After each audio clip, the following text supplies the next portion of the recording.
Κυρίες και κύριοι, φίλες και φίλοι, καλησπέρα. Απόψε είναι Κυριακή, 30 Ιουνίου του 2024. Δηλαδή, το φάγαμε τον Ιούνιο.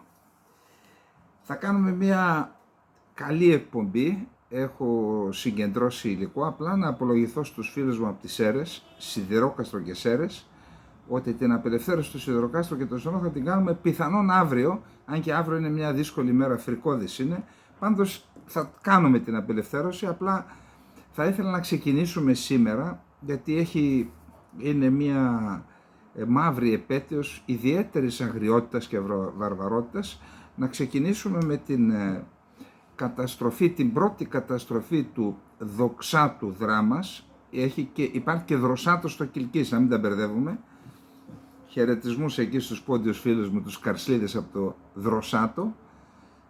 Το δοξάτο δράμας καταστράφηκε δύο φορές, μία το 1913 και μία το 1941. Για το 1941 θα τα πούμε το Σεπτέμβριο που είναι επέτειος.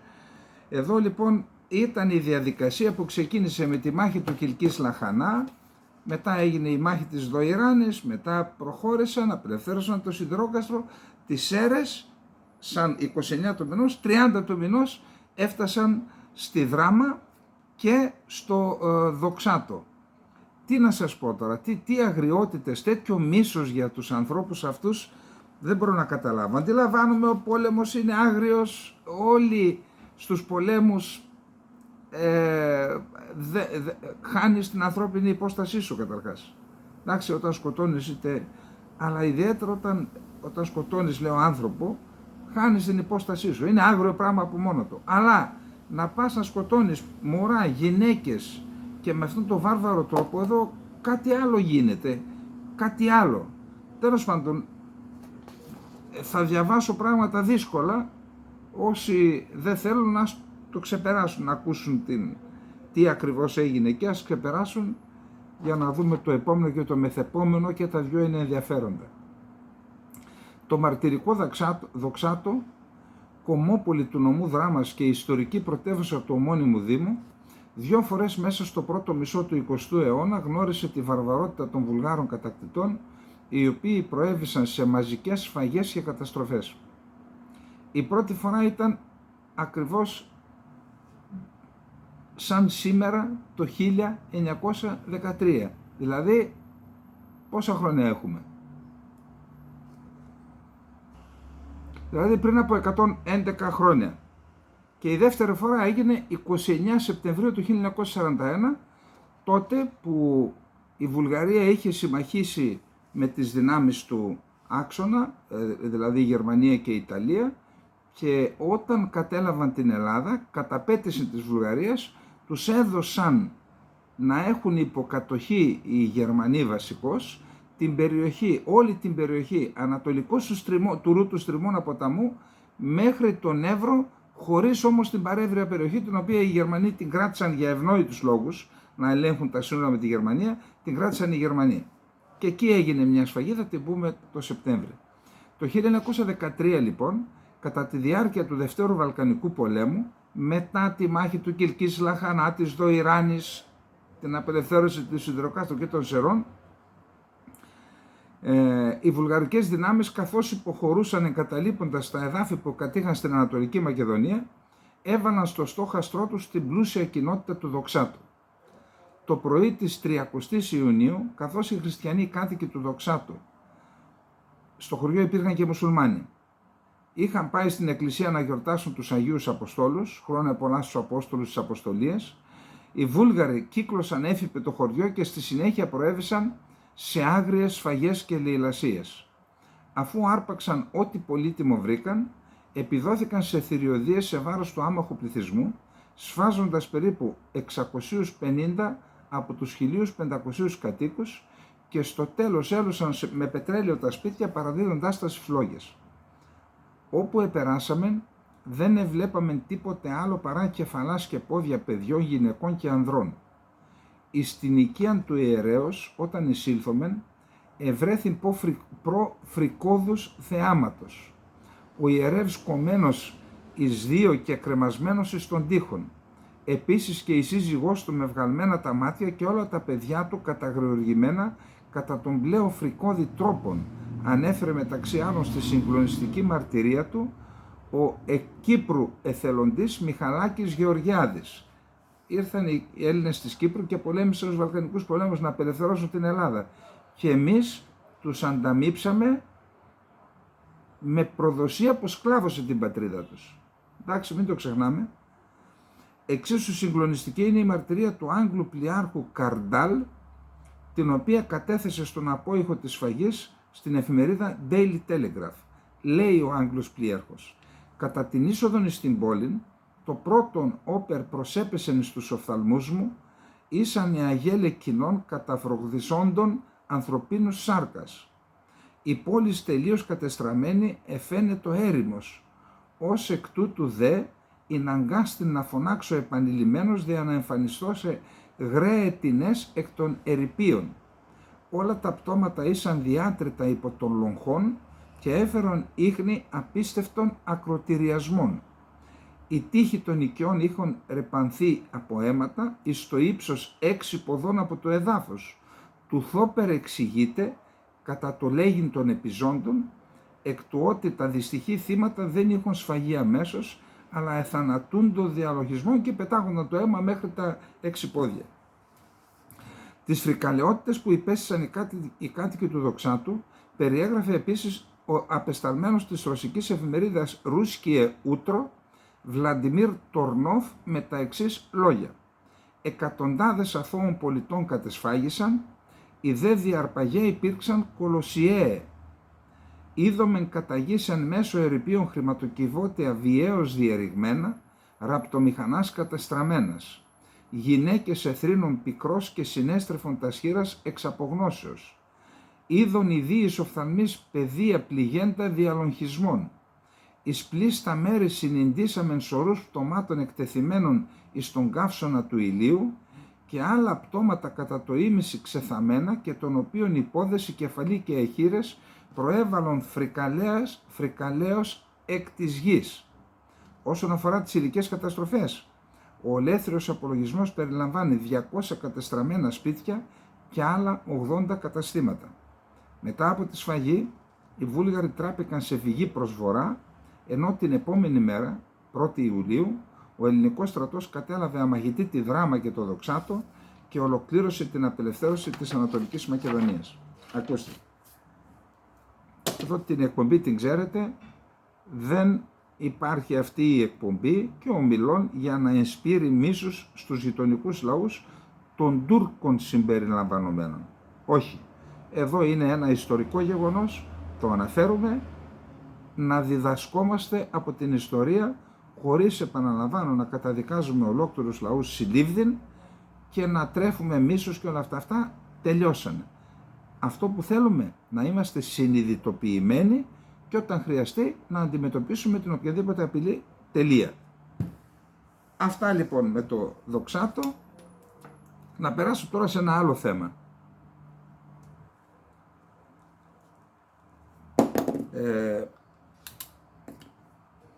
Ήρθε χθες στο βιβλιοπωλείο μια κοπέλα από την Νέα Υόρκη, η οποία ζήτησε ένα βιβλίο ιστορίας της Ελλάδας. Ρωτήσαμε τι, πώς, λέει, είμαι Ελληνίδα, λέει, δεν ήξερε ούτε μία λέξη ελληνικά, από την Κεφαλονιά. Ο πατέρας της φαίνεται ότι καλά σπουδαγμένος, μας είπε, δεν θέλω να δώσω άλλα στοιχεία να μην εκθέσω, και έφυγε για την Κεφαλονιά, όπου λέει ότι αγαπάει την πατρίδα της κτλ. Χωρίς μια λέξη ελληνικά. Και εκτός από αυτό,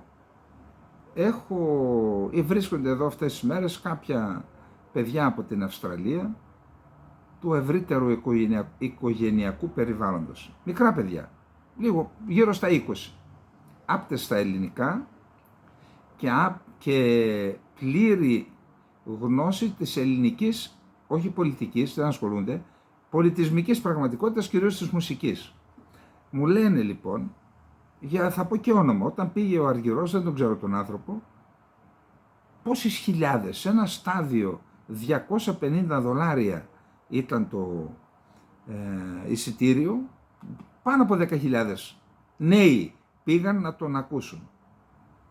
Επίσης παρακολουθώ και μου είπε για όλους τους τέτοιους που πηγαίνουν εκεί, για όλους τους Έλληνες μουσικούς και τους καλλιτέχνες τραγουδιστές, και την χάνουν πραγματικά ενθουσιώδους υποδοχής.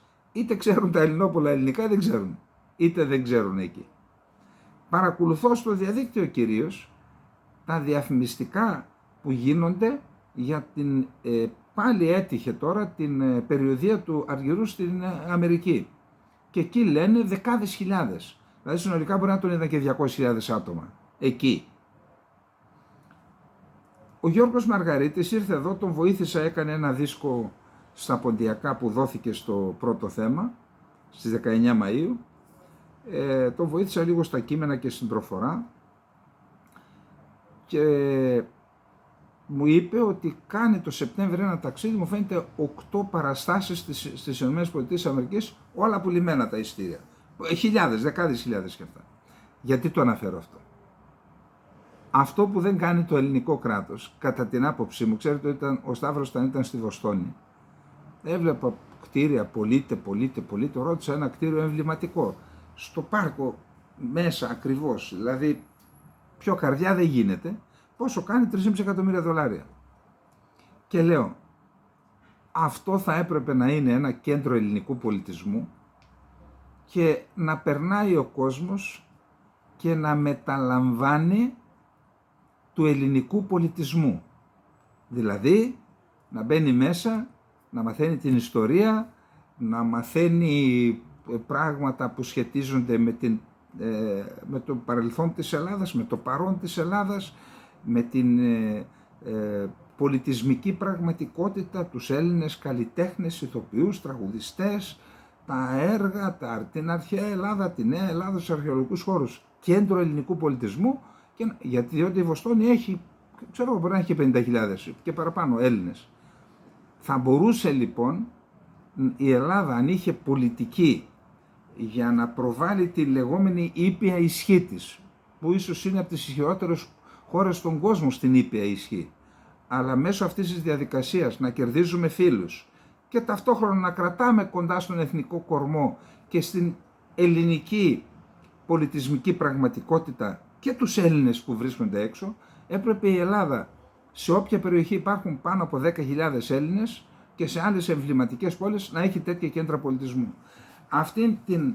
Διότι δεν πρέπει να είμαστε ισοπεδωτικοί. Ασφαλώς και υπάρχουν πρόξενοι και διπλωμάτες οι οποίοι παράγουν τεράστιο έργο. Δεν μπορούν, δεν φτάνουν.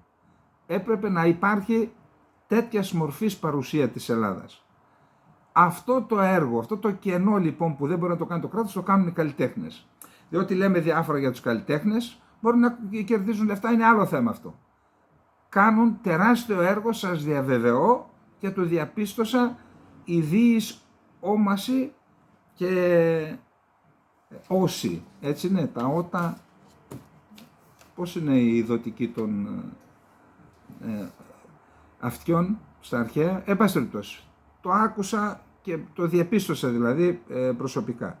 Να δούμε λοιπόν περί της κατάστασης της ελληνικής κοινότητας στην Αυστραλία, τι λέει εδώ ο Νέος Κόσμος, μια εφημερίδα της Αυστραλίας, με αφορμή μια δήλωση ενός μοντέλου της Φίλιππα Μάθιους. Όσοι είστε στην ηλικία μου ίσως τη θυμάστε, και όσοι ασχολείστε φυσικά ή ασχολιώσετε με το θέμα, που ήταν ένα μοντέλο παντρεμένη με Ελληνίδα που τα παράτησε όλα και ήρθε, έζησε στην Ελλάδα και με κέντρο την Ελλάδα πήγαινε και ερχόταν και έκανε παγκόσμιας εμβέλειας μοντέλο. Οι Έλληνες στην Αυστραλία είναι πιο Αυστραλία από ότι οι Έλληνες, ο τίτλος. Με αυτά τα λόγια η Αυστραλή Φίλιππα Μάθιους, μοντέλο που τη δεκαετία του 1990 μεσουρανούσε στις ελληνικές και ευρωπαϊκές πασαρέλες, απάντησε σε Έλληνα δημοσιογράφο όταν εκείνος τη ρώτησε αν προτιμά να συναντά και να συναναστρέφεται με Έλληνες στην Ελλάδα ή στην Αυστραλία. Η γυναίκα τώρα ζει στην Αυστραλία. Πανεύκολη ερώτηση. Οι Έλληνες στην Αυστραλία είναι πιο Αυστραλοί από ότι οι Έλληνες από κάθε άποψη. Απάντησε η Αυστραλή Καλονή, η οποία το 1987 επισκέφθηκε τη Μύκονο για διακοπές και κόλλησε. Εγκατέλειψε Μιλάνο, ΗΠΑ, Αυστραλία και συνέχισε την καριέρα της στην Ελλάδα. Τηλεφώνησα στο πρακτορείο στη Νέα Υόρκη και τους είπα: μου αρέσει η Ελλάδα, θα μείνω εδώ. Στη συνέχεια μου πρότεινε να εργαστώ στην Αθήνα. Τότε δεν υπήρχαν πολλά περιοδικά, τα πράγματα άλλαξαν και η δουλειά άρχισε να πηγαίνει καλά. Έκανα πολλά ταξίδια σε Μιλάνο, Παρίσι, Νέα Υόρκη, αλλά πάντα επέστρεφα στην Ελλάδα και δεν ήθελα να φύγω. Ένα πρακτορείο με είχε καλέσει να μείνω μόνιμα στη Νέα Υόρκη μαζί με τον σύντροφό μου, αλλά είχα τρέλα με την Ελλάδα. Παντρεύτηκε με τον Έλληνα επιχειρηματία Αλέξη Θεοδωρίδη, απέκτησε 2 γιους, τον Νίκ και τον Κρίς. Το ζευγάρι έχει χωρίσει, τα παιδιά του ζουν στο Σίδνεϊ, η δε Φίλιππα έχει πλέον εγκατασταθεί μόνιμα στη Χρυσή Ακτή, αν και όπως λέει της λείπει πάρα πολύ η Ελλάδα. Μπορείς να βγάλεις το κορίτσι από την Ελλάδα, αλλά δεν μπορείς να βγάλεις την Ελλάδα από το κορίτσι. Απίστευτη κουβέντα, όπως σήμερα μου είπε η γυναίκα Αγγλογαλλίδα ενός φίλου Έλληνα, λέει: εγώ είμαι Ελληνίδα και είναι σαν να γεννήθηκα όταν γνώρισα τον άντρα μου. Από τότε που γεννήθηκα έψαχνα έναν προορισμό. Τον βρήκα, είναι η Ελλάδα, γεννήθηκα όταν γνώρισα τον Έλληνα άντρα μου. Αυτά μπορεί να συμβαίνουν και σε άλλους λαούς, αλλά τώρα για μας μιλάμε, έτσι. Και για άλλες χώρες, για μας μιλάμε όμως τώρα. Κοιτάξτε τι λέει η γυναίκα. Μπορείς να βγάλεις το κορίτσι από την Ελλάδα, να φύγει, αλλά δεν μπορείς να βγάλεις την Ελλάδα από το κορίτσι. Μέσα της είναι δηλαδή. Η Ελλάδα βρίσκεται πάντα στην καρδιά και την ψυχή μου. Δεν φεύγει ποτέ. Λατρεύω τα πάντα από την Ελλάδα και την ελληνική κουζίνα. Μου έχει λείψει και θα με δείτε πολύ σύντομα εκεί. Και μετά λέει ότι παρά το γεγονός ότι η κυρία Μάθιος λέει ότι δεν θα γυρίσει ποτέ την πλάτη της στην Ελλάδα και τους Έλληνες, αφού είναι στο αίμα της, η ίδια ισχυρίζεται ότι η Ελληνοαυστραλία είναι περισσότερο Αυστραλία και λιγότερο Έλληνες. Εδώ λοιπόν έχουμε μερικούς Έλληνες της Αυστραλίας που λέει ο Αθανάσιος Νι, 50χρονος λέει, θεωρώ ότι η κυρία Μάθιος κάνει ένα μεγάλο λάθος και δεν συνειδητοποιεί ότι οι Έλληνες της Αυστραλίας, παρά το γεγονός ότι ζουν τόσες δεκάδες χιλιάδες μίλια μακριά, αν μη τι άλλο διατηρούν τα ελληνικά ήθη και έθιμα ζωντανά, ακόμα και όταν αυτά έχουν χαθεί πίσω στην Ελλάδα. Ο ίδιος είναι από την Καστοριά και από τον πύργο Ηλίας. Κάθε χρόνο αυτός, η γυναίκα του και οι 3 κόρες του είναι εδώ. Η Ελληνοαυστραλή Κυρανιό από την Αστυπάλαια, την Αστροπαλιά, που γεννήθηκε και μεγάλωσε στην Αυστραλία, αλλά έμαθε να μιλάει και να γράφει την ελληνική γλώσσα, σε πολύ μικρή ηλικία ισχυρίζεται ότι η ίδια θέλει και αισθάνεται αγνή Ελληνίδα. Για μένα είναι προνόμιο να μπορώ να επισκέπτομαι την πατρίδα μου και να βλέπω μια διαφορετική οπτική από αυτή που έχω συνηθίσει εδώ στην Αυστραλία.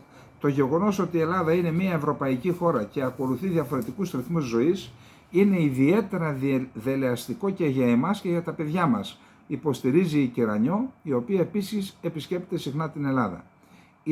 Η 15χρονη Άννα, η οποία επισκέπτεται την Ελλάδα με τις γονείς της τουλάχιστον μια φορά το χρόνο, φαίνεται να συμφωνεί πλήρως με τη Μάθιος και λέει και αυτή ότι για να μπορείς να λες ότι είσαι Έλληνας, δεν μπορείς λέει με 3 λέξεις και με βρισχές που λες στα ελληνικά να λες ότι είσαι Έλληνας, πρέπει να ξέρεις γλώσσα, ιστορία, γραφή για να μπορείς να λες ότι είσαι Έλληνας και φυσικά μιλάει με μεγάλο θαυμασμό.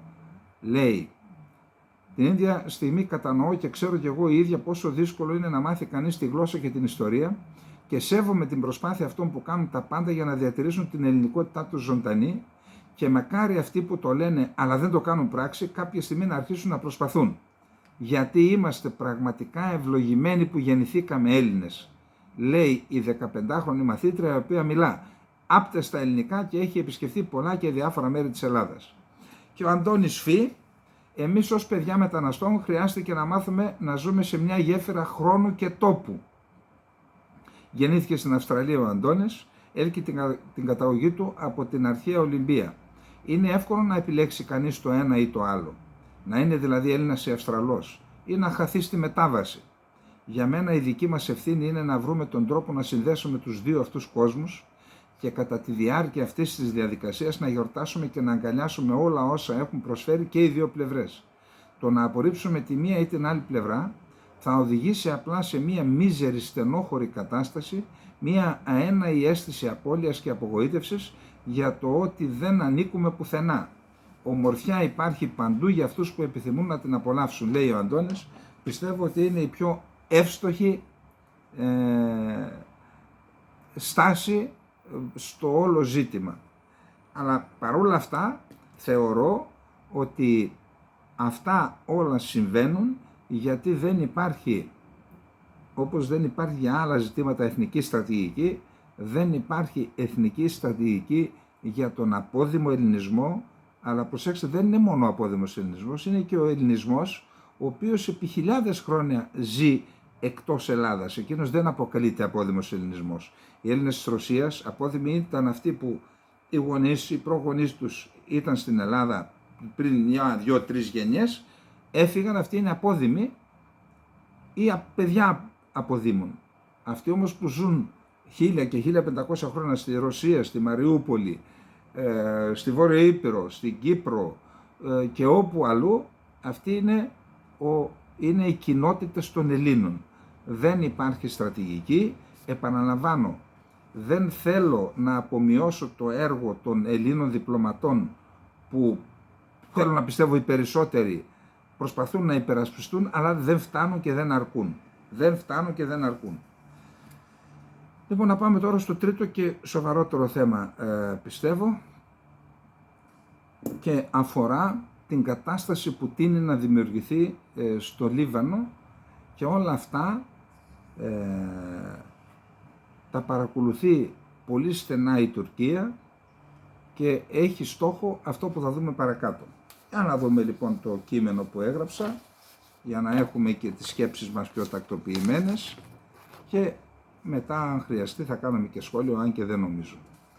Σε μια περίοδο που το πολιτικό σύστημα της Ελλάδας αλλά και της Κύπρου είναι σε βαθιά κρίση, τη σοβαρότερη από την εισβολή στην Κύπρο το 1974 και την μεταπολίτευση που ακολούθησε, οι εξελίξεις σε γεωπολιτικό επίπεδο είναι τέτοιες που θα μπορούσαμε να πούμε ότι η ανθρωπότητα ακολουθεί πορεία σε αχαρτογράφητα νερά. Μετά την κατάρρευση της Σοβιετικής Ένωσης και του διπολισμού, ακολούθησε η περίοδος της παντοκρατορίας των ΗΠΑ. Αυτή η παντοκρατορία φαίνεται ότι τα τελευταία χρόνια κλονίζεται και η ανθρωπότητα πορεύεται προς έναν πολυπολικό κόσμο.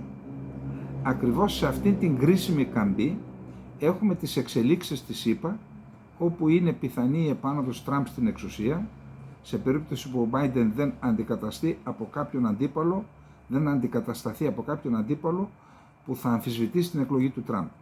Επίσης, οι εκλογές στη Γαλλία και η συγκατοίκηση Μακρόν με Μπερντελά, σε συνδυασμό με την ενίσχυση των ποσοστών ριζοσπαστικών δυνάμεων σε πολλές χώρες της Ευρώπης, της Γερμανίας συμπεριλαμβανομένες, προϊονίζονται αλλαγές και στην ίδια την Ευρώπη. Αυτήν τη μεταβατική περίοδο είναι ενεργά 3 πολεμικά μέτωπα και ένα υποβόσκον.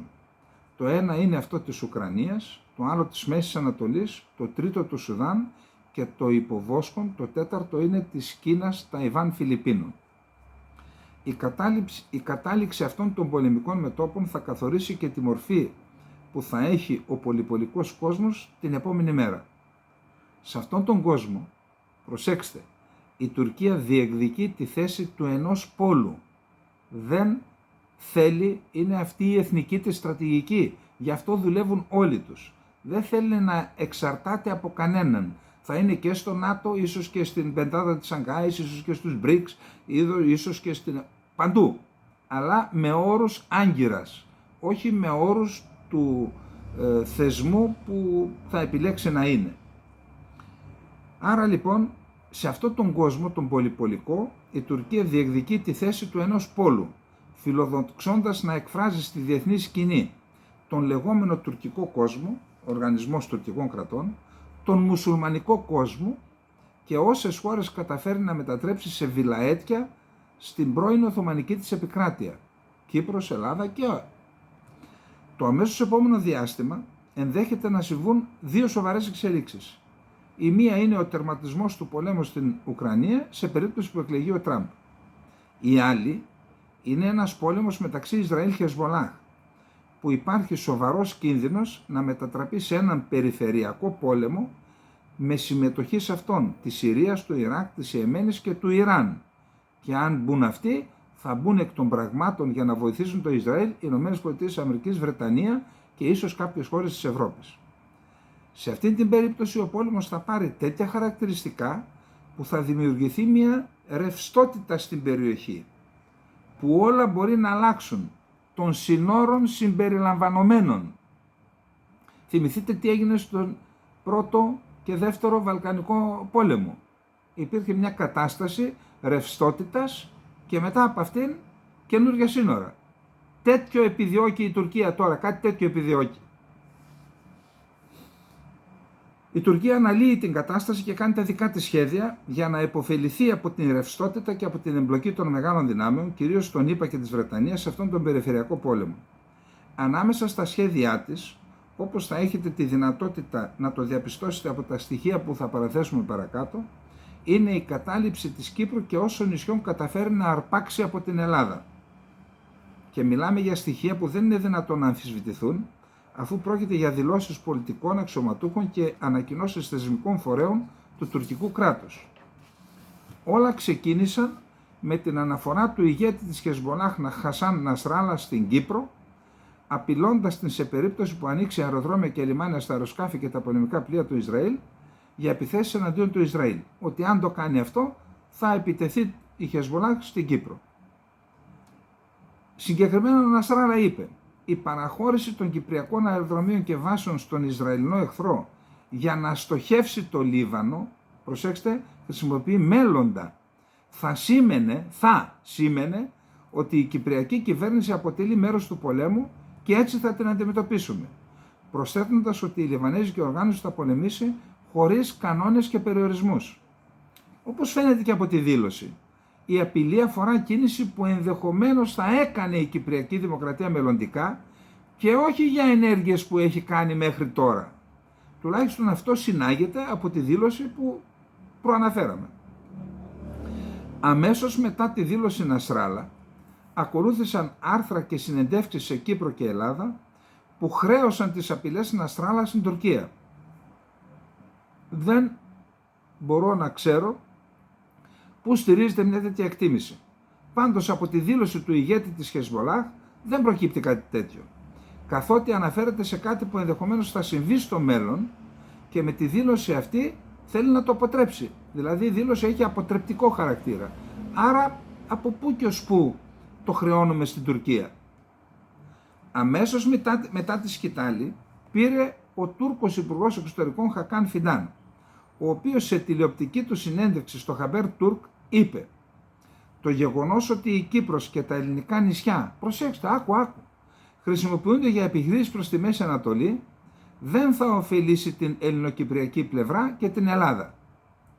Δική μας συμβουλή, το έχουμε πει και στους Έλληνες, στο Γεραπετρίτη τα είπε αυτά, Γεραπετρίτης Μούγκα, είναι να απέχουν από αυτά. Μας κάνει και μάθημα δηλαδή και τέτοιο και νουθεσίες. Διότι όταν εσείς παρεμβαίνετε στα τεκτενόμενα στη Μέση Ανατολή, στους πολέμους που είναι σε εξέλιξη και τάσσεστε με κάποια πλευρά, αυτή η φωτιά θα έρθει να χτυπήσει και εσάς. Γιατί ο ίδιος δεν τάσσεται με τη Χαμάς. Δεν φιλοξενούσε τη Χαμάς και πόσους άλλους δεν έστειλε μήπως και υλικό πολεμικό και στη Χαμάς η Τουρκία πριν την εισβολή και κάνει σε εμάς μαθήματα. Συνεχίζοντας, ο επικεφαλής της τουρκικής διπλωματίας είπε: και είμαστε και εμείς στην ίδια γεωγραφία, οπότε θα έρθει θα μας βρει και εμάς η φωτιά. Με αυτό ξέρετε γιατί λέει: με δικιά σας ευθύνη θα μας βρει η φωτιά και έτσι προσπαθεί να δημιουργήσει νομιμοποιητική βάση για να επέμβει εναντίον μας. Ως εκ τούτου μεταφέρουμε στους αρμόδιους συνομιλητές μας, χωρίς να διστάζουμε καθόλου, τα συμπεράσματα που έχουμε αντλήσει από παρατηρήσεις που κάνουμε βάσει δεδομένων. Κάτι λέει εδώ πέρα τώρα. Κάτι λέει. Κάτι μας έδωσε και εμάς και τους Βρετανούς πιθανόν. Αυτοί εμπλέκονται επίσης σε διάφορα, ωστόσο όλοι οι περιφερειακοί παράγοντες πρέπει να αντιληφθούν ότι υπάρχει έντονη στρατιωτικοποίηση εκεί και θα πρέπει να αποτραπεί η πιθανότητα να συμβεί κάτι εδώ στην περιοχή. Για να κατανοήσουμε τον πραγματικό λόγο της δήλωσης Φιντάν, κρίνεται σκόπιμο να πάμε πίσω 10 χρόνια πίσω. Τότε που ο ίδιος ήταν διοικητής στην υπηρεσία πληροφοριών στη ΜΙΤ.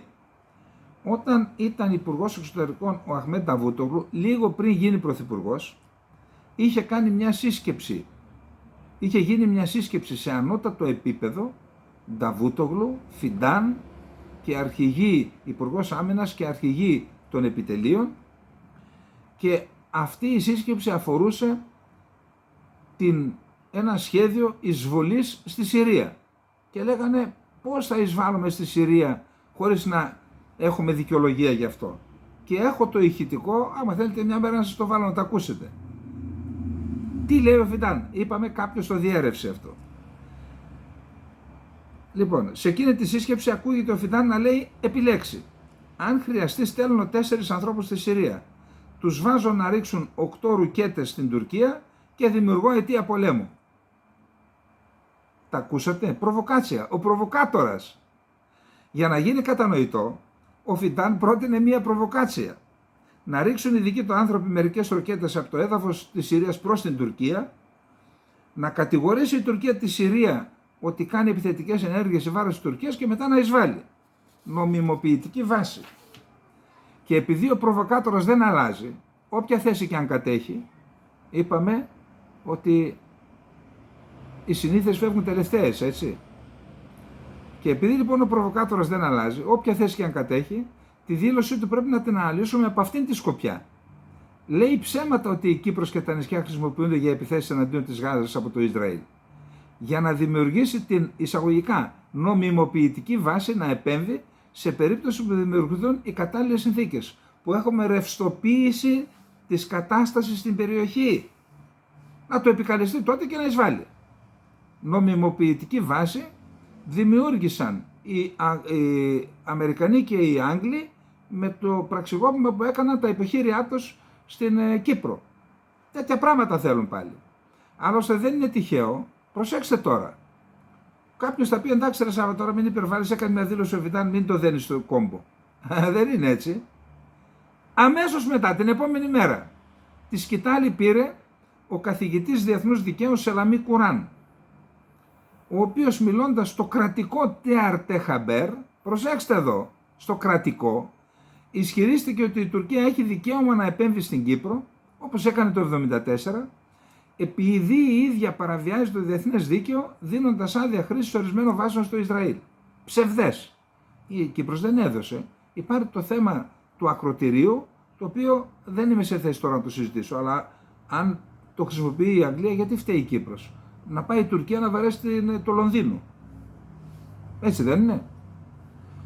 Συγκεκριμένα είπε ο καθηγηταράς: η χρήση από το Ισραήλ ορισμένων σημείων της ελληνοκυπριακής διοίκησης της Νότιας Κύπρου ως στρατιωτικών και υλικοτεχνικών βάσεων για την επίθεση στη Γάζα αποτελεί παραβίαση του διεθνούς δικαίου. Η Τουρκία έχει δικαιώματα που απορρέουν από το διεθνές δίκαιο. Τα έχει ασκήσει και στο παρελθόν, 1974. Θα τα ασκήσει και πάλι αν χρειαστεί. Διότι το θέμα των βάσεων που χρησιμοποιούνται για στρατιωτικούς σκοπούς είναι ενάντια στις συμφωνίες. Τότε πάτε να τα βρείτε με τους Άγγλους. Ποια άλλη βάση χρησιμοποιείται? Στη συνέχεια, την επόμενη μέρα, τη σκητάλη πήρε το Υπουργείο Άμυνας της Τουρκίας με ανακοίνωση επίσημη. Προσέξτε. Αν ρωτάτε αν υπάρχει κίνδυνος ενός ολοκληρωτικού τρίτου παγκοσμίου πολέμου, όπως στον πρώτο και στο δεύτερο παγκόσμιο πόλεμο, φυσικά είναι μια πιθανότητα. Αυτό θέλουν οι Τουρκοί. Με βάση αυτό προετοιμάζονται. Ένας διευρυμένος πόλεμος, θα το πούνε παγκόσμιο, και όποιον πάρει ο χάρος. Ως Υπουργείο Εθνικής Άμυνας κάνουμε τις εκτιμήσεις μας σχετικά με την άμυνα και την ασφάλειά μας και κάνουμε όλα τα σχέδιά μας που πρέπει να επικαιροποιηθούν υπό το φως των νέων εκτιμήσεων. Μέσα είμαστε εμείς. Κύπρος και Ελλάδα είμαστε μέσα. Μπορούμε εύκολα να πούμε ότι είμαστε μία από τις πιο προετοιμασμένες χώρες. Οι τουρκικές ένοπλες δυνάμεις είναι ήδη ένας δυναμικός στρατός. Είναι ένας στρατός που εκτελεί συνεχώς δραστηριότητες σε πολλές γεωγραφικές περιοχές του κόσμου. Είναι ένας στρατός που έχει δοκιμάσει και εγκρίνει τα δικά του σχέδια και την υλικοτεχνική του υποδομή. Πραγματοποιεί επίσης ειρηνευτικές αποστελές σε πολλά μέρη του κόσμου. Κανείς, ιδίως η χώρα μας, δεν επιθυμεί μία σκοτεινή εικόνα όπως ένας τρίτος παγκόσμιος πόλεμος, αλλά θα πρέπει να σημειωθεί ότι ο στρατός μας είναι έτοιμος για κάθε σενάριο. Και ακολούθησαν μετά από τον από αυτή τη δήλωση, την άλλη μέρα πρωτοσέλιδα στις τουρκικές εφημερίδες για προετοιμασία της κοινής γνώμης, για δημιουργία κλίματος. Είναι έτοιμος ο κόσμος. Συμπέρασμα. Το τουρκικό κράτος προετοιμάζεται για το ενδεχόμενο πιθανός πόλεμος Ισραήλ-Χεσμολάχ να επεκταθεί στην περιοχή και να δημιουργηθεί κλίμα αστάθειας και ρευστότητας στην ευρύτερη περιοχή, στην οποία συμπεριλαμβάνεται η Κύπρος και η Ελλάδα. Σε μια τέτοια περίπτωση, το ενδεχόμενο προβοκάτσιας με επίθεση κατά της Κύπρου δεν πρέπει να αποκλειστεί, γιατί πάνω σε αυτό εργάζονται οι Τούρκοι επιτελείς και εξ αυτού του λόγου η δήλωση Φιντάν δεν έγινε στην τύχη. Αυτό θα χρησιμοποιηθεί ως άλλοτε και ως νομιμοποιητική βάση για να επέμβει η Τουρκία στην ελεύθερη Κύπρο και τα νησιά του Αιγαίου. 50 χρόνια μετά την εισβολή στην Κύπρο δεν συγχωρείται εφησυχασμός και αφελείς αναλύσεις των πραγματικών δεδομένων. Πρέπει οι κυβερνήσεις σε Λευκοσία και Αθήνα, τα δύο κράτη, οι κυβερνήσεις, οι ένοπλες δυνάμεις και η κοινωνία να είμαστε έτοιμοι. Προσέξτε, δεν προσπαθούμε να φοβήσουμε τον κόσμο. Παραθέτουμε γεγονότα. Γεγονότα. Και πρέπει να υπάρχει μία σχετική προετοιμασία. Κάτω τα σενάρια, τι είναι πιθανό να συμβεί. Για το α σενάριο κάνουμε αυτές τις προετοιμασίες, για το β αυτές, για το γ αυτές. Και περιμένουμε. Και όταν περιμένουμε και όταν είμαστε έτοιμοι, ξέρετε τι θα γίνει. Όπως είπα και χθες, αντί για πολλαπλασιασμός, μπορεί να τους βγει διαίρεση. Και στο πλαίσιο αυτό, στο πλαίσιο του εθνικού σχεδιασμού της Τουρκίας, είναι και οι προσπάθειες του Ερντογάν να τα ξαναβρει με τον Άσαντ. Στο ίδιο πλαίσιο είναι και αυτός ο σχεδιασμός της Τουρκίας. Για το θέμα αυτό όμως θα μιλήσουμε σε άλλη εκπομπή. Πρέπει να μελετήσω τι ακριβώς θέλει να κάνει ο Ερντογάν και γιατί γλύφει εκεί που έφτεινε. Θέλω να πάω τώρα στο Σκοπιανό. Τι να πεις πραγματικά. Θυμηθείτε τι σας είπα πριν λίγες μέρες. Για μένα δεν είναι το ζήτημα η συνθήκη των πρεσβών, η συμφωνία των πρεσβών να την ακυρώσουμε. Φοβάμαι ότι αν την ακυρώσουμε θα καθιερωθεί το σκέτο Μακεδονία. Και ποια είναι η λύση, σας την είχα πει. Η λύση είναι με σωστές και έξυπνες μεθόδους η κοινωνία των πολιτών και των ιστορικών που έχουμε και των διανοουμένων να βρεθεί, να συναντηθεί ειρηνικά, φιλικά. Εντάξει, τώρα τι να κάνουμε, έχουν πάρει ένα δρόμο.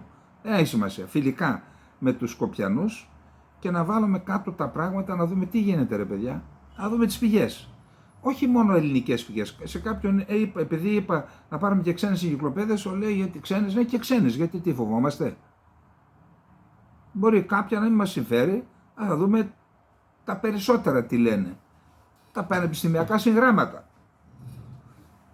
Λοιπόν, και από εκεί και μετά να βοηθήσουμε τους ανθρώπους, γιατί ήδη υπάρχει αυτό το κίνημα στα Σκόπια. Μην βλέπετε, ο κομμουνιστικό καθεστώς να φοβούνται. Το κράτος έχει μνήμη. Για να πούμε τι στην πραγματικά είναι η ταυτότητά τους. Και αυτό που είπα τελικώς έγινε στην Αλβανία. Γιατί δεν υπάρχει εκεί το Σκοπιανό κράτος να τους καταπιέζει. Πώς έγινε, για να δούμε το ρεπορτάζ. Πραγματικά έμεινα άναυδος. Και δεν είναι εκεί το Βορειομακεδόνες που τους έγραψαν στην απογραφή, δεν είναι εκεί το ζουμί, αλλού τα κακαρίσματα και αλλού γεννούν οικότες. Θα δούμε που γέννησαν οικότες. Λοιπόν, το Υπουργείο Εξωτερικών των Σκοπίων εξέφρασε τη σοβαρή ανησυχία του για τα αποτελέσματα της απογραφής του πληθυσμού που πραγματοποιήθηκε στην Αλβανία, τα οποία ανακοινώθηκαν χθες. Όπως χαρακτηριστικά αναφέρει σε ανακοίνωσή του, αντιδρά έντονα στη χρήση του όρου Βορειομακεδόνες για τον χαρακτηρισμό της μακεδονικής, όπως λέει το Σκοπιανό υπέξ, της μακεδονικής μειονότητας που ζει στην Αλβανία. Σύμφωνα με τα αποτελέσματα της απογραφής που ανακοίνωσαν προχθές Παρασκευή τα Τύρανα, η Στατιστική Υπηρεσία της Αλβανίας, ο πληθυσμός της χώρας ανέρχεται σε 2,4 εκατομμύρια άτομα, μειωμένος κατά 410.000 σε σχέση με την απογραφή του 2011. Ο αριθμός των Βορειομακεδόνων, να είχαμε να λέγαμε, ανέρχεται σε 2.281, ενώ στην απογραφή του 2011 ήταν 5.512. 50% κάτω, έτσι, η μισή. Ενώ για πρώτη φορά, για προσέξτε, εδώ γεννούν οι κότες, καταγράφονται πλέον 7.957 άτομα ως Βούλγαροι, ενώ στις προηγούμενες απογραφές δεν δίνουν κανένας Βούλγαρος. Γιατί? Διότι το 2017 οι αλβανικές αρχές αναγνώρισαν την ύπαρξη βουλγαρικής μειονότητας στην Αλβανία. Τι έγινε λοιπόν εδώ? Τι έγινε λοιπόν εδώ ο ΕΟ? Λοιπόν, ακούστε τι έγινε. Αυτοί που δίνονταν Μακεδόνες το 2011, τώρα αφού βγήκε και νομιμοποιήθηκε η ύπαρξη βουλγαρικής μειονότητας, οι ίδιοι είπαν ότι είμαστε Βούλγαροι. Τα ίδια θα γίνουν και στα Σκόπια. Γι' αυτό αντιδρούν και δεν θέλουν να αναγνωρίσουν συνταγματικά την ύπαρξη βουλγαρικής μειονότητας. Διότι προϊόντος του χρόνου, όσο περνάει ο χρόνος, οι περισσότεροι θα γίνουν Βούλγαροι, γιατί αυτό είναι ρε παιδιά. Τι να κάνουμε δηλαδή?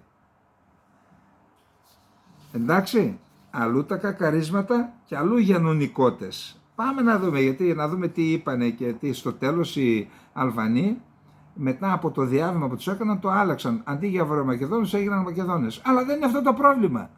Το πρόβλημα είναι αυτοί που δήλωσαν Βούλγαροι.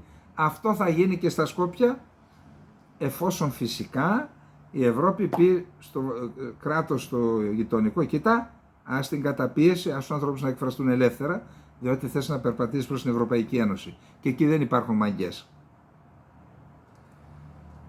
Λοιπόν, αυτά είναι στην ουσία τα θέματα. Ένα σοβαρό πρόβλημα είναι που δημιουργήθηκε.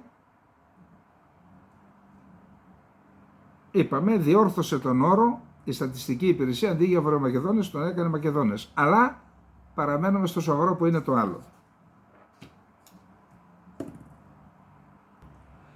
Να πάμε στο επόμενο θέμα μας που είναι το Ισραήλ. Στο Ισραήλ συνεχίζονται οι μάχες στη Γάζα. Και μάλιστα διαβάζω ότι μπήκαν ξανά τα άρματα στη Ράφα, από την οποία είχαν αποχωρήσει σε κάποιες συνοικίες, γιατί επανεμφανίστηκαν εκεί οι Χαμάς, όπως είπε προχθές ο στρατηγός ο Έφεδρος, ο Ισραηλινός. Αυτοί είναι σαν το χορτάρι, ξαναφυτρώνουν. Και στη Σεντζάγια σκληρές μάχες, έχουν 2 νεκρούς οι Ισραηλινοί και 2 τραυματίες, ξαναμπήκαν εκεί τα άρματα. Η Σεντζάγια βρίσκεται κοντά στην πόλη της Γάζας, στη βόρεια λωρίδα δηλαδή, και οι μάχες συνεχίζονται. Να δούμε τι λέει το ρεπορτάζ. Σκληρές μάχες Ισραηλινών στρατευμάτων με μαχητές της Χαμάς στη Βόρεια Γάζα σημειώθηκαν χθες Σάββατο ανάμεσα στις Ισραηλινές ενόπλες δυνάμεις και μαχητές του στρατιωτικού βραχίωνα της Χαμάς. Ο στρατιωτικός βραχίωνας της Χαμάς και αυτός του Παλαιστινιακού Ισλαμικού Τζιχάντ επιβεβαίωσαν ότι εμπλέκονται σε μάχες με Ισραηλινά στρατεύματα στη Σεντζάγια.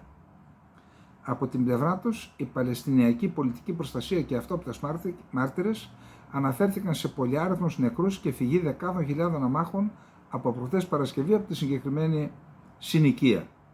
Προηγήθηκε διαταγή του Ισραηλινού στρατού οι άμαχοι να απομακρυνθούν εσπευσμένα από τον τομέα. Τη νύχτα της Παρασκευής προς Σάββατο, δημοσιογράφοι του Γαλλικού Πρακτορείου άκουσαν εκρήξεις, αεροπορικές επιδρομές και πυρά στο συγκεκριμένο τομέα. Επίσης, στην πόλη της Γάζας, η Παλαιστινιακή Πολιτική Προστασία ανέφερε πως μέλη της έβγαλαν 4 νεκρούς και 6 τραυματίες από τα συντρίμμια κτηρίου που βομβαρδίστηκε. Στο κεντρικό τμήμα του θύλακα πάλι κάθηκε απομάκρυνα συντρίμμια στον καταβλισμό μαγάζι, έπληκτα από νυχτερινό βομβαρδισμό σε σπίτι που έπληξε επίσης και ιατρικό κέντρο. Το φαρμακείο, το οφθαλμολογικό τμήμα και το τμήμα επιγόντων περιστατικών καταστράφηκαν εντελώς, είπε ο Τάρεκ Καντήλ, διευθυντής του κέντρου. Νωρίτερα βρέθηκαν 5 πτώματα έπειτα από βομβαρδισμό σε σκηνές εκτοπισμένων κοντά στη Ράφα, σύμφωνα με γιατρούς. Ο Ισραηλινός στρατός που συνεχίζει τις επιχειρήσεις του στην πόλη, πάνω στα κλειστά σύνορα με την Αίγυπτο, ανακοίνωσε ότι σκότωσε πολλούς τρομοκράτες στη διάρκεια αυτής της επιχείρησης. Από την πλευρά του η UNRWA λέει ότι η κατάσταση από πλευράς ανθρωπιστικής βοήθειας είναι τραγική. Ο Παγκόσμιος Οργανισμός Υγείας λέει ότι τα 32 από τα 36 νοσοκομεία που είχε η Γάζα υπέστησαν κάποια επανειλημμένα ζημιές και τα 20 είναι εκτός λειτουργίας.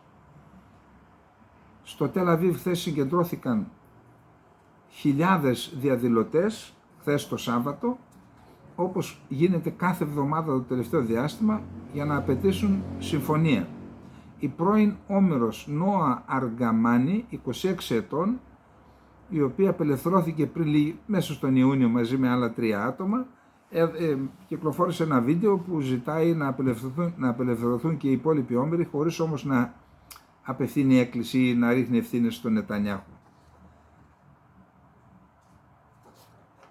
Τώρα, υψηλόβαθμος αξιωματούχος της Χαμάς, ο Οσάμα Χαμντάν, δήλωσε σήμερα ότι δεν έχει σημειωθεί καμία πρόοδος στις συνομιλίες κατάπαυσης του πυρός με το Ισραήλ αναφορικά με τον πόλεμο στη λωρίδα της Γάζας.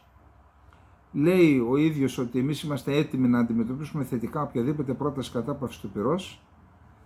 Σε συνέντευξη τύπου τα είπε αυτά στη Βηρητό. Οι προσπάθειες αραβικών χωρών με την υποστήριξη των ΗΠΑ για διαμεσολάβηση μεταξύ των εμπόλεμων πλευρών δεν έχουν οδηγήσει μέχρι στιγμής σε εκεχηρία. Η Χαμάς τονίζει ότι οποιαδήποτε συμφωνία πρέπει να έχει τερματισμό του πολέμου, αποχώρηση των Ισραηλινών στρατευμάτων. Και κατηγόρησε το ΕΣΥΠΑ ότι αντί να πιέζουν το Ισραήλ, λέει, πιέζουν εμάς, ο Χαμντάν. Για ακόμα μία φορά η Χαμάς είναι έτοιμη να αντιμετωπίσει θετικά κάθε πρόταση που θα εξασφαλίζει μία μόνιμη κατάπαυση του πυρός, μία πλήρη αποχώρηση από τη λωρίδα της Γάζας και μία σοβαρή συμφωνία ανταλλαγής, τόνισε ο Χαμντάν, αναφερόμενος σε μία πιθανή ανταλλαγή ομήρων που κρατούνται στη Γάζα με Παλαιστίνιους κρατουμένους σε παλαιστινιακές φυλακές. Αμερικανοί, Ευρωπαίοι και άραγες διαμεσολαβητές πιέζουν για να εμποδίσουν την αύξηση της έντασης μεταξύ Ισραήλ και Χεσμολάχ, που μπορεί να εξελιχθεί σε έναν ευρύτερο πόλεμο στη Μέση Ανατολή, τον οποίο η διεθνής κοινότητα φοβάται επί μήνες. Η Τουρκία τον επιδιώκει, έτσι, περιμένει. Ο λύκος στην Αντάρα χαίρεται. Σύμφωνα με δημοσίευμα του Associated Press, Αμερικανοί και Ευρωπαίοι αξιωματούχοι απευθύνουν προειδοποιήσεις στη Χεσμολάχ και της λένε: κοίτα, μην εμπιστεύεις τόσο πολύ τον εαυτό σου, δεν είσαι τόσο ισχυρή όσο νομίζεις και εμείς δεν θα παρεύουμε στον Ισραήλ να μην σε καταστρέψει. Στην ουσία λένε στη Χεσμολάχ: κάτσε κάτω, πήγαινε πίσω από τον ποταμό Λιτάνη 30 χιλιόμετρα από τα σύνορα για να μην καταστραφείς. Ο Ισραήλ Κάτς, υπουργός εξωτερικών του Ισραήλ, με ανάρτησή του στο X, εξαπέλυσε απειλή κατά του Ιράν με φόντο τις απειλές περί χτυπήματος της Χεσμολάχ κατά του Ισραήλ. Ειδικότερα ο Ισραηλινός υπέξ αναφέρει στην ανάρτησή του ότι, εισαγωγικά, το Ιράν απειλεί σήμερα να καταστρέψει το Ισραήλ αν απαντήσουμε πλήρως στις επιθέσεις της Χεσμολάχ που προέρχονται από τον Λίβανο. Η απάντησή μου στο Ιράν είναι ξεκάθαρη. Εάν η Χεσμολάχ δεν σταματήσει να εκτοξεύει πυρά και δεν αποσυρθεί από τον Νότιο Λίβανο, θα δράσουμε εναντίον της με όλες μας τις δυνάμεις μέχρι να αποκατασταθεί η ασφάλεια και οι κάτοικοι του Βορείου Ισραήλ να επιστρέψουν στα σπίτια τους. Ενώ πρόσθεσε ότι ένα καθεστώς που απειλεί να το καταστρέψει αξίζει να καταστραφεί. Αφού λέει μας απειλείτε να μας καταστρέψετε, αξίζει να καταστραφείτε εσείς. Τώρα, το Ισραηλινό στρατιωτικό ραδιόφωνο αναφέρει ότι 2 στρατιώτες σκοτώθηκαν και άλλοι 2 τραυματίστηκαν στη διάρκεια μαχών στη βόρεια λωρίδα της Γάζας. Το είπα πριν από λίγο. Ο διοικητής της 12ης ταξιαρχίας του Ισραηλινού στρατού είπε: οι μάχες στη Ράφα προχωρούν αργά και οι μαχητές της Χαμάς μας μελετούν και προσαρμόζουν τη δράση τους. Η Χαμάς διεξάγει ανταρτοπόλεμο στη Ράφα, αποτελούμενο από ανεξάρτητες ομάδες, γεγονός που περιπλέκει το έργο της καταπολέμησής της. Όποιος πιστεύει ότι οι σιρήνες θα σταματήσουν να ηχούν μέσα στο επόμενο χρόνο, δημιουργεί αυταπάτες. Η διάλυση της Χαμάς στη Ράφα θα διαρκέσει τουλάχιστον άλλα 2 χρόνια. Οι Ισραηλινοί που είπα πριν από λίγο που συγκεντρώνονται κάθε Σάββατο δεν συγκεντρώθηκαν μόνο στο Τελ Αβίβ. συγκεντρώθηκαν σε 80 πόλεις και κομμαπόλεις σε ολόκληρο το Ισραήλ για να απαιτήσουν την απόσυρση, τη διάλυση της κυβέρνησης Νετανιάχου και τη διεξαγωγή πρόωρων εκλογών. Έγιναν και συγκρούσεις και με την αστυνομία κτλ. Τηλεφωνική επικοινωνία με τον πρόεδρο του πολιτικού γραφείου της Χαμάς, Ισμαήλ Χανίγια, είχε ο επικεφαλής της τουρκικής υπηρεσίας πληροφοριών της ΜΙΤ, ο Ιμπραήμ Καλίν. Συζητήθηκαν, λέει, η διαδικασία διαπραγμάτευσης για συμφωνία κατάπαυσης του πυρός και οι λεπτομέρειες. Ο Ισραηλινός στρατός ξεκίνησε μια μαζική συσσόρευση δυνάμεων κατά μήκος των συνόρων με την Κουνέιτρα. Η Κουνέιτρα είναι κοντά στα υψίπεδα του Γκολάν, που ελέγχεται από τη Συρία η Κουνέιτρα. Εκεί λοιπόν έχουν μαζέψει στρατό, όπως επίσης και στρατό κοντά στα σύνορα με το Λίβανο. Ισραηλινά αεροσκάφη πέταξαν πάνω από τη Βηρητό, από την Κυράδα Μπεκά και από το νότιο Λίβανο και έσπασαν το φράγμα του ήχου και έτσι δημιουργούν φόβο. Εντάξει, τέτοιο να κάνουν και τα δικά μας αεροσκάφη στις 20 Ιουλίου, εκεί που θα είναι ο Ερντογάν. Να σπάσουν το φράγμα του ήχου. Η Ισλαμική αντίσταση του Λιβάνου έδωσε στη δημοσιότητα βίντεο με την ακριβή περιαυλική της επίθεση στην τοποθεσία Ισραηλινών δυνάμεων σε δύο πόλεις, στη Γερούν και Αβιβίμ, στο βόρειο Ισραήλ. Το είδα το βίντεο. Η πρεσβεία της Σαουδικής Αραβίας στη Βηρητό λέει τους Σαουδάραβες, φύγετε γρήγορα, για να το λένε οι Σαουδάραβες που έχουν και πολλές επενδύσεις στη Βηρητό, πεντάστερα, ξενοδοχεία και τέτοια, κάτι ξέρουν. Οι ΗΠΑ ζήτησαν από την Ιρακινή κυβέρνηση να κλείσει τον εναέριο χώρο της, να μην χρησιμοποιούν τα ιρανικά αεροπλάνα τον εναέριο χώρο του Ιράκ, διότι τον χρησιμοποιούν, μεταφέρουν στη Συρία οπλικά συστήματα και από εκεί οδηγώς τα μεταφέρουν στη Χεσμολάχ. Ένα ανώτερο στέλεχος της μονάδας αντίστασης του Ιράκ είπε στο BBC: πιο προηγμένοι βαλιστικοί πύραυλοι και μη επανδρομένα αεροσκάφη θα εκτοξευθούν στο Ισραήλ σε συντονισμό με άλλες ομάδες αντίστασης αν ξεσπάσει πόλεμος μεγάλης κλίμακας μεταξύ Ισραήλ και Λιβάνου.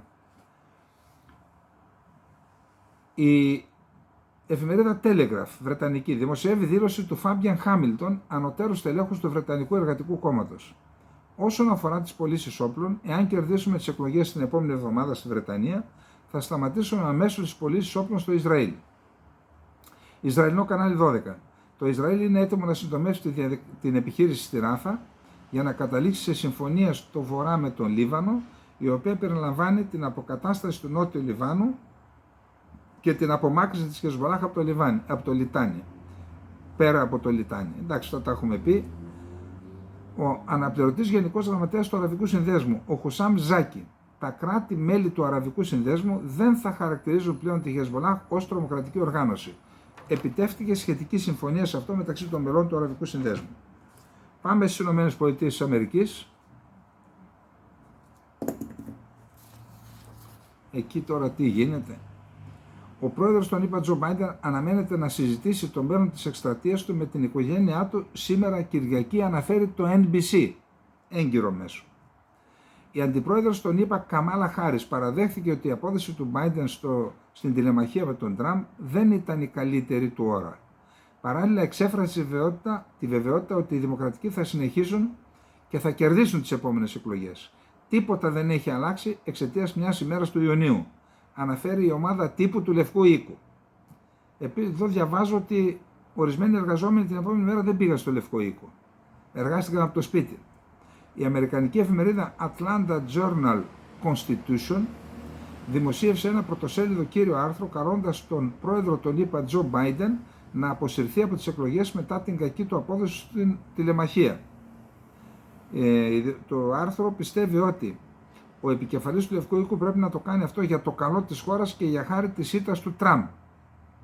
Σύμφωνα με την εφημερίδα, ο Biden απέτυχε να παρουσιάσει ένα ικανό και συνεκτικό όραμα για το μέλλον της Αμερικής. Να σημειώσουμε ότι και οι New York Times την προηγούμενη μέρα ζήτησαν από τον Biden να αποσυρθεί. Ο Biden δεν λαμβάνει καμία απόφαση στην Αμερικανική κυβέρνηση και η κυβέρνηση διοικείται από άτομα άγνωστα στους Αμερικανούς πολίτες, σύμφωνα με τον υποψήφιο πρόεδρο των ΗΠΑ, Ρόμπερτ Κέννεντι Τζούνιορ. δεν φαίνεται να παίρνει αποφάσεις στο Λευκό Οίκο. Νομίζω ότι η κυβέρνησή μας διοικείται από άγνωστους ανθρώπους που τραβούν τα νήματα, που κινούν τα νήματα, και αυτό είναι τρομακτικό, είπε ο Κένεντι Τζούνιορ. Πρόσθεσε ότι η συζήτηση του Biden με τον Τραμπ είναι μια θλιβερή ιστορία για τη δημοκρατία. Και επειδή αυτός θεωρείται ότι είναι του 10% ο Κένεντι, πάμε να δούμε τι λέει ένας γερουσιαστής. Ο γερουσιαστής Τόμι Τούμπερβιλ λέει ότι ο πρόεδρος δεν διοικεί πραγματικά τη χώρα, αλλά στην πραγματικότητα είναι το λεγόμενο βαθύ κράτος που διοικεί τη χώρα. Ο αμερικανικός λαός έμαθε επιτέλους τι συνέβαινε τα τελευταία 3,5-4 χρόνια. Κάποιος στα παρασκήνια, όπως ο Ομπάμα, ο Κλίντον, ο Σούμερ και η Πελόση, κυβερνούν τη χώρα μας. Άμα τα λένε εδώ στην Ελλάδα, αυτά τους λένε ότι είναι συνωμοσιολόγοι. Τώρα τα λένε δύο σημαντικοί από την Αμερική. Πάλι ο Κένεντι Τζούνιορ πιστεύει ότι οι αμερικανικές κυρώσεις απλώς ενισχύουν τη ρωσική οικονομία. Όταν επιβάλλουμε κυρώσεις, οι άνθρωποι γελούν μαζί μας. Η Ρωσία, λόγω των κυρώσεών μας, έχει τώρα την ισχυρότερη οικονομία που είχε ποτέ. Το Υπουργείο Εξωτερικών της Βόρειας Κορέας δήλωσε ότι η Ιαπωνία, οι ΗΠΑ και η Νότια Κορέα έχουν δημιουργήσει de facto ένα στρατιωτικό μπλοκ παρόμοιο με το ασιατικό ΝΑΤΟ. Έκαναν πρόσφατα ασκήσεις εκεί που ήταν και το αεροπλανοφόρο Θεόδωρος Ρούσβελτ. Ο Μπορέλ φεύγει τώρα και λαϊδάει. Η Δύση έχει σήμερα μεγάλη ευθύνη να αποτρέψει τη διαίρεση του κόσμου σε Δύση και Ανατολή, προσθέτοντας ότι η συμμαχία Ρωσίας και Κίνας μπορεί να διχάσει τον κόσμο. Δεν υπάρχει καμία συζήτηση σχετικά με παρέτηση του Προέδρου Τζο Μπάιντεν από την υποψηφιότητά του για την επανεκλογή του και ο ίδιος προτίθεται να συμμετάσχει σε debate το Σεπτέμβριο απέναντι στο Ρεπουμπλικάνο Ντόναλντ Τραμπ, ανακοίνωσε σήμερα ο εκπρόσωπος της εκστρατείας του. Γίνεται χαμός τώρα, έκανε 3 προεκλογικές συγκεντρώσεις μετά την τηλεμαχία, προσπαθεί να τα μαζέψει, μάζεψε λεφτά πάντως. Νομίζω μάζεψε καμιά $30 εκατομμύρια αυτές τις μέρες ή την επόμενη, την Παρασκευή, την επόμενη της τηλεμαχίας. Πάντως αυτόν που προτείνουν είναι τον Γκάβιν Νιούσομ τον κυβερνήτη της Καλιφόρνιας ή την Γκρέτσεν Γουίτμερ, κυβερνήτη του Μίτσιγκαν. Αυτοί οι δύο είναι που παίζουν πολύ δυνατά. 10 είναι υποψήφοι να τον αντικαταστήσουν. $27 εκατομμύρια μάζεψε μόνο την Παρασκευή, σύμφωνα με την Τζένιφερ Ομάιλι Ντίξον, η οποία είναι επικεφαλής της ομάδας προεκλογικής εκστρατείας. Λέει η ίδια ότι οι απόψεις των ψηφοφόρων δεν άλλαξαν, δεν έχουν πέσει τα ποσοστά μας, προχωράμε. Παγκόσμια ανησυχία για την κατάσταση του Biden, έχει ολόκληρα άρθρα για αυτό το θέμα. Διπλωμάτες, Ευρωπαίοι διπλωμάτες, πολιτικοί έχουν κάνει δηλώσεις. Όσον αφορά τη Ρωσία, η παρουσιάστρια του κρατικού τηλεοπτικού σταθμού της Μόσχας Ρώσια 1 επέκρινε τον Αμερικανό πρόεδρο για αυτό που αποκάλεσε πάγωμα 20 δευτερολέπτων, λέγοντας ότι είχε πρόβλημα να θυμηθεί ποιος και πού ήταν. Ενώ άλλα ρωσικά μέσα στάθηκαν στο γεγονός ότι ο Τραμπ, ο οποίος επέκρινε το ΝΑΤΟ, υπενήχθηκε ότι θα περικοπεί η χρηματοδότηση στην Ουκρανία. Πάντως ο Πεσκόφ, εκπρόσωπος του Πούτιν, είπε, δεν νομίζω, λέει, να ξενύχτησε κανείς να δει αυτή την τηλεμαχία γιατί δεν μας αφορά, είπε. Πάμε να δούμε και το τελευταίο μας θέμα.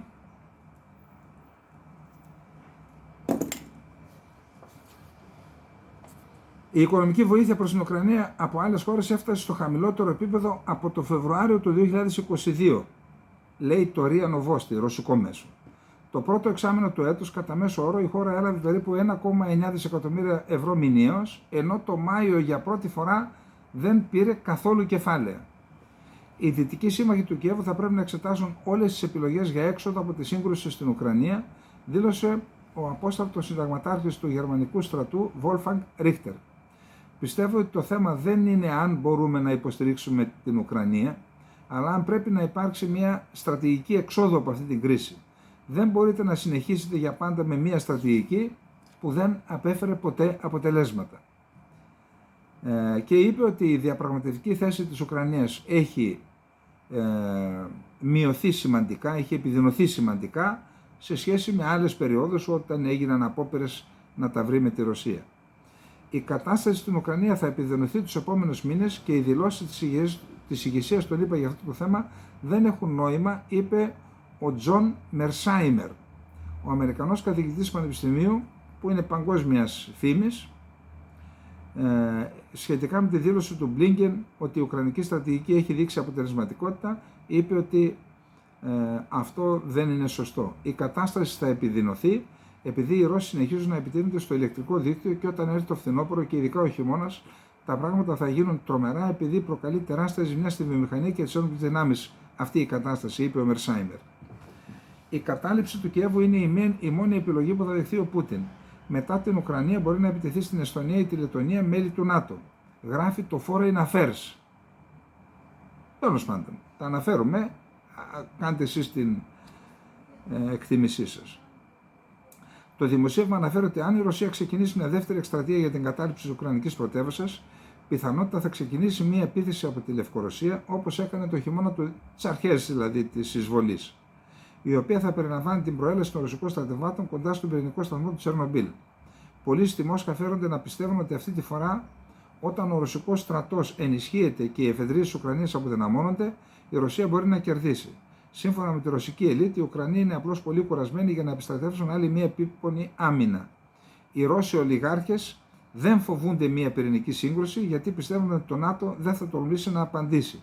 Κατά τη γνώμη τους, το ΝΑΤΟ θα καταληφθεί από τέτοιο πανικό και χάος που θα μπορεί να κάνει ελάχιστα. Μια τέτοια πρόκληση θα μπορούσε να είναι ιδιαίτερα χρήσιμη για τη Ρωσία ενώπιση των προεδρικών εκλογών στη ΣΥΠΑ, αναφέρει το άρθρο. Δεν συνερίζομαι αυτά που λέει.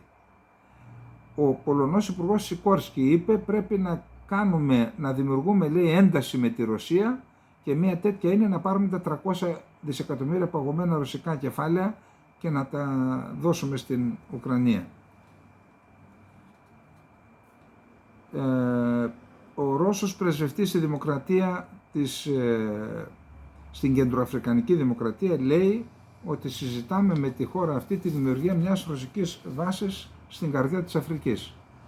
Η Λευκορωσία είδα ότι αναπτύσσει S-300 και άλλους αντιπυραυλικά και αντιαεροπορικά συστήματα στα σύνορα με την Ουκρανία, γιατί λέει ότι η Ουκρανία μαζεύει εκεί στρατεύματα. Η Ουκρανία από την πλευρά της λέει ότι ναι, αλλά και εσύ έδωσες άδεια να μου επιτεθούν το 2022 από το έδαφος σου και εγώ μαζεύω στρατεύματα, μήπως ξαναδώσεις άδεια.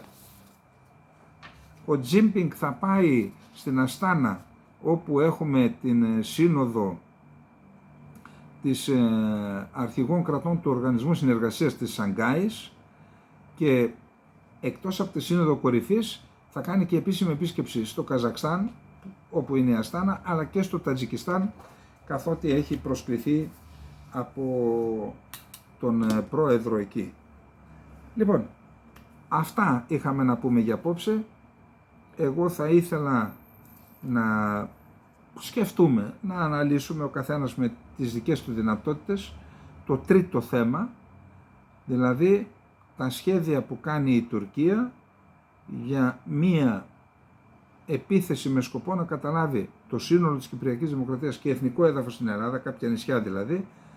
Δεν πιστεύω ότι θα τολμήσει να κάνει κάτι στον Εύρο, εκ του ασφαλούς θα πάει με βάση το νιονιό της.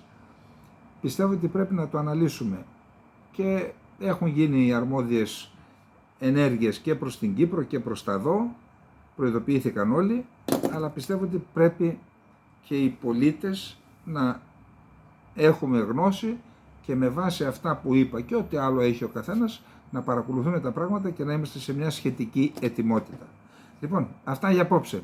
Μπαίνουμε παρακάτω, είπαμε, δεξιά κάτω περισσότερα, συμμετέχω, ανοίγουμε την πλατφόρμα, μπαίνει ο κόσμος, γράφεται. Παιδιά, ασοκέν καλίων, αυτό έχουμε, με αυτό πορευόμαστε, ελάτε, εμείς θα το φτιάξουμε όπως θέλουμε, έτσι, για όσους έχουν ενστάσεις. Οι πολίτες θα το φτιάξουν αυτό το κίνημα όπως θέλουν.